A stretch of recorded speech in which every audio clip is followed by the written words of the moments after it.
looking for more than your average lift kit for your 2014 to 2018 Sierra 1500 and want the ability to adjust your setup to your preferred height, the Stage 2 Eibach Pro Truck coilover kit will be right up your alley. Now this coilover set will be a great addition to your truck if you want adjustability in your setup to reach up to 4 inches of lift in the front and 1.5 in the rear to get some better performance off-road without sacrificing on-road drivability. Now that will make it perfect for the Sierra owner who wants the ability to level out their truck for a more aggressive look, to fit larger wheels and tires inside the wheel well, and to perform better off-road, whether you're taking your truck on the work site or on a dirt trail to your favorite hunting spot.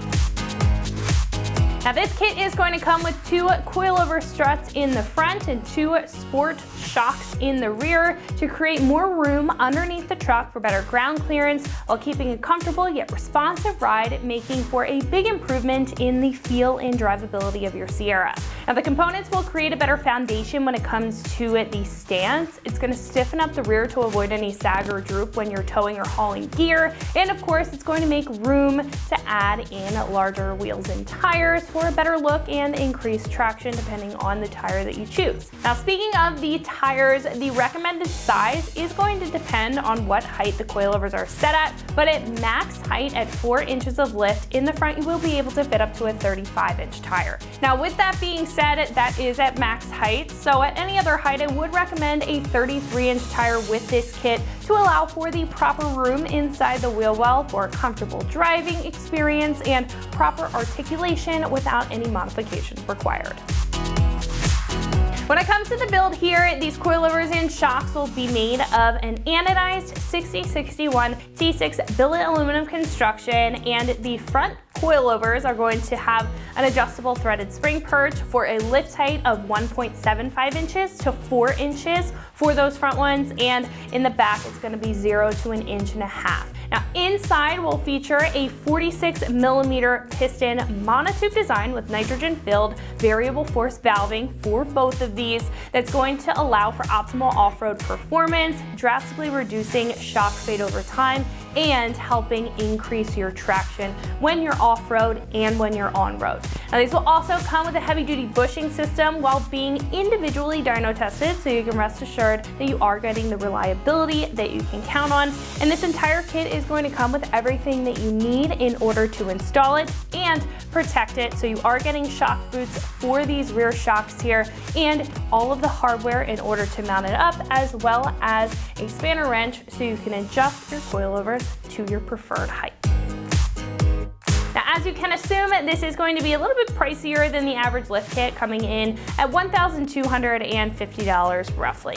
Now, comparing this to other solutions on the site, here you're getting a lot of adjustability, an incredibly durable design, and you are maintaining a lot of comfort when it comes to drivability, which is tough when you're lifting your truck. Now, when looking at other coilover systems, this is going to be a one-up from Eibach's Stage 1 kit. It is going to have a little bit more performance tailored to a higher performance setup with this compared to the Stage 1, but it is going to be pretty standard compared to other more expensive options that may include external reservoirs or a higher lift range. Now, I think, again, if you want more than the average lift kit, but you don't need to go over the top for your specific application or your specific lifestyle, then this is going to be a great option to take a look into. Now, install here is going to be a 3 out of 3 wrenches on the difficulty meter. I do recommend having some mechanical experience in order to get the job done, and I would set aside about a half a day or so to do it, especially if you're tackling this job at home. Now, at this point, we can head over to the shop and check out a detailed breakdown on how you can install this on your Sierra, whether you are tackling this job or you're just curious about the install. So that's going to wrap it up for me. Let's go ahead and get into it. Tools required for this install include couple different size impact guns, an electric and a hand ratchet, a hammer, clip remover tool, 15mm wrench, 15, 18, and 21mm ratcheting wrenches, scissors or diagonal cutters, a shortened 5mm Allen wrench, an extension, 10, 15, 19, and 21mm sockets, a 21mm swivel socket, a ball joint tool, and a pry bar. What's up, guys? Today we're installing a lift kit on our Sierra, so let's get started. So the first thing we need to do is disconnect our shock from our lower mount. We've got a 21mm bolt and nut. So I'm taking a 21mm swivel socket on the bolt side and a 21mm wrench on the nut side to pull this out. I've got a pole jack underneath the axle just to support the weight and help line up the bolt to slide it out easier. And then with that tension on the axle, our bolt will just slide right out. And now we can remove the bolt from our upper shock mount right next to the spare tire. This is gonna be a 21mm bolt, so I'm using that same 21mm swivel socket.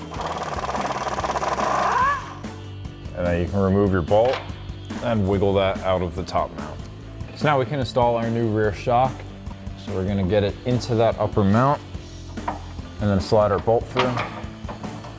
And then I'm just gonna get this a few threads in. We're not gonna tighten it down until we get our lower mount. Now I'm only gonna leave that a few threads in for now until we can get the bottom of our shock into our lower mount, and then we'll go back and tighten everything down.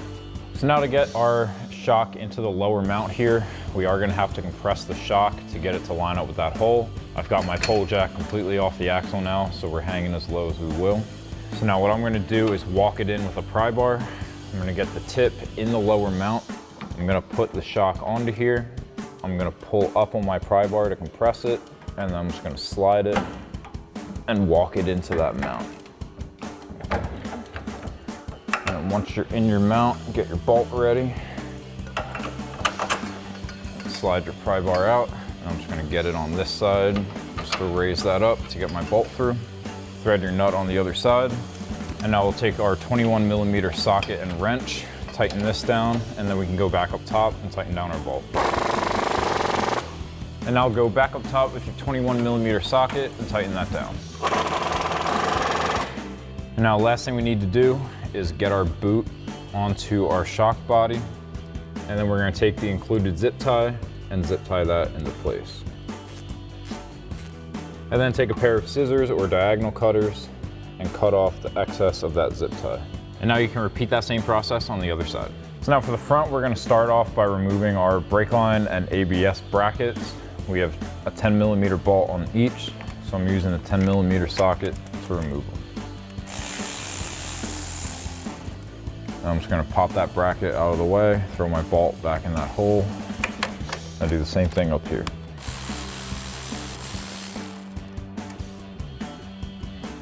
Next, I'm gonna remove our sway bar end link. So I've got a 15mm socket on the bolt and a 15mm wrench on the nut. And now you can pull that nut and that bushing off. Now that bushing's pretty stuck in there, so I'm just gonna take a clip remover tool, pry up on it to get that to pop free. And then we'll remove our bolt and slide our end link out of there. Next, we're gonna loosen up the nut on our upper ball joint. So I've got an 18mm ratcheting wrench that I'm gonna use to remove this.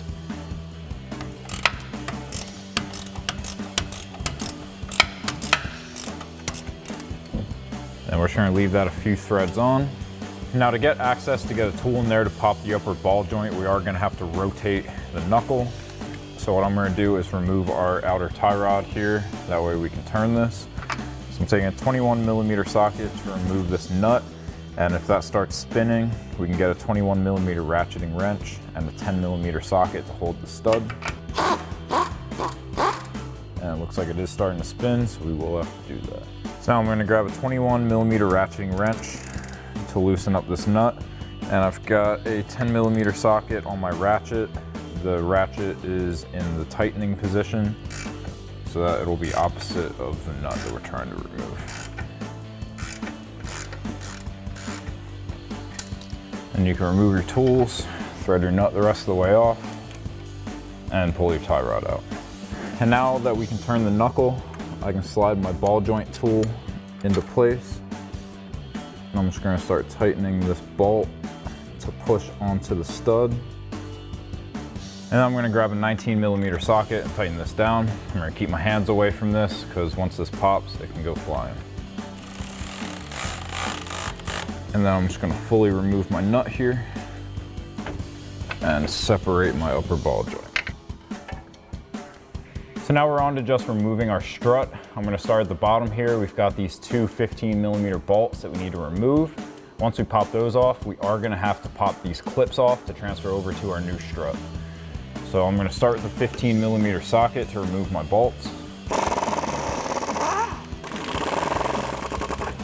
And now with those bolts out of there, I'm just taking a clip remover tool just to get underneath the clip, pop that off. I'll do the same thing on this side. And now finally, we'll go up top. We've got to remove our 3 upper strut nuts. Now there should be a clip for this harness on each stud here. It looks like ours got a little twisted up, so we have one that should be on one. But once again, I'm just gonna take a clip remover tool and just pop these off of those studs. And then once you have those popped free, you can take an 18mm ratcheting wrench and remove your nuts.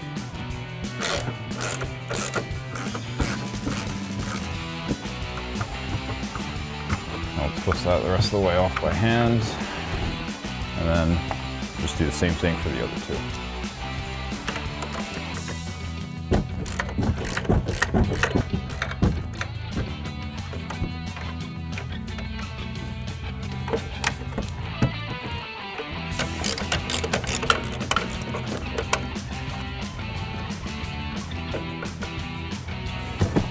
And now just get a hand on your strut, and we're just gonna slide this out through the gap in the lower control arm.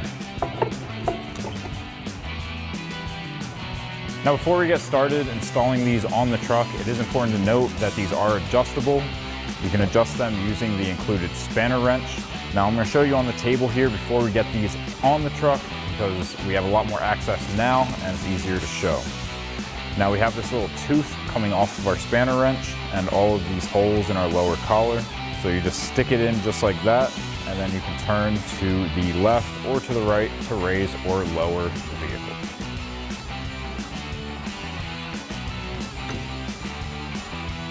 So now we can install our new strut the same way we pulled our old one out. Get that through the hole, and then thread on your nuts, just hand tight for now.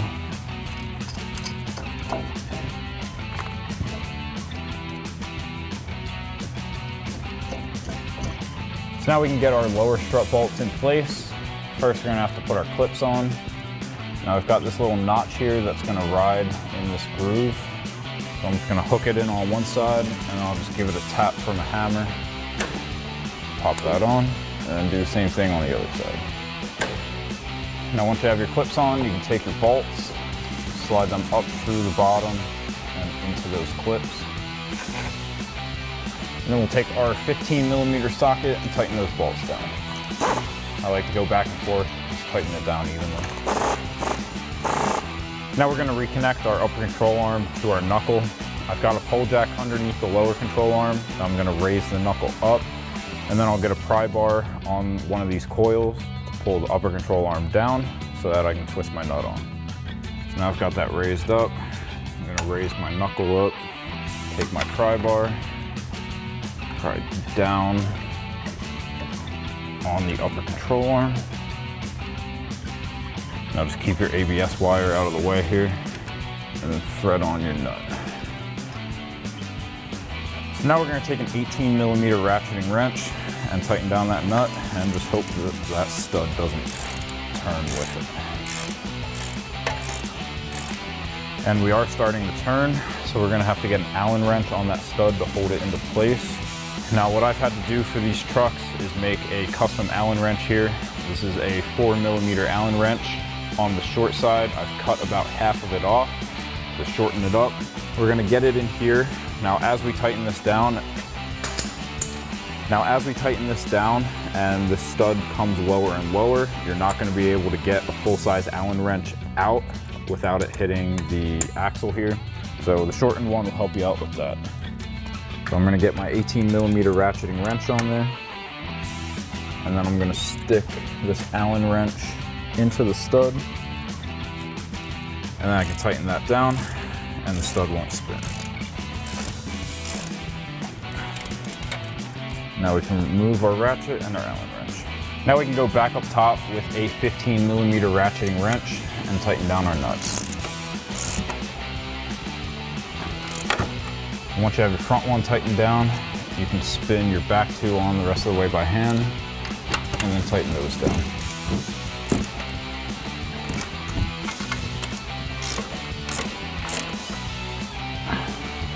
And then we'll just put those clips back onto our studs.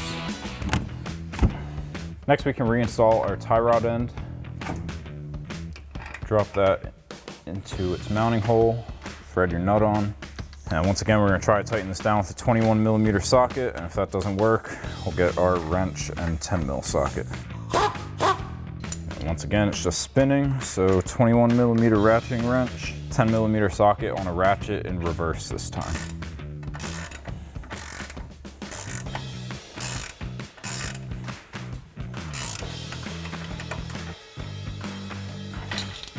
So now we're going to slide our end link in place. I'm going to get my bolt through that hole, through the bushing. I'm going to thread my bushing and nut back on top. Now before you fully tighten that down, you're going to want to get caught up on the other side. You want to do these together so that you have enough room to get this in on the other side. Once you tighten this down, it's going to pinch it down too much. You're not going to have enough leverage to pry up on the sway bar on the other side. So now I've got my end link in on the other side. So I'm going to take a 15mm socket and wrench and tighten this down. And then you can do that same thing on the other side. And now we're down to just reinstalling our brake line and ABS line brackets. Pull those bolts out, thread that in, and then take a 10mm socket and tighten those down.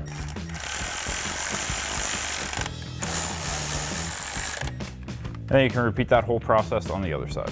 So that'll wrap up this review and install of the Eibach Pro Truck Coilover Kit Stage 2 for your 2014 to 18 Sierra 1500. Thank you for watching, and for all things Sierra, keep it right here at AmericanTrucks.com.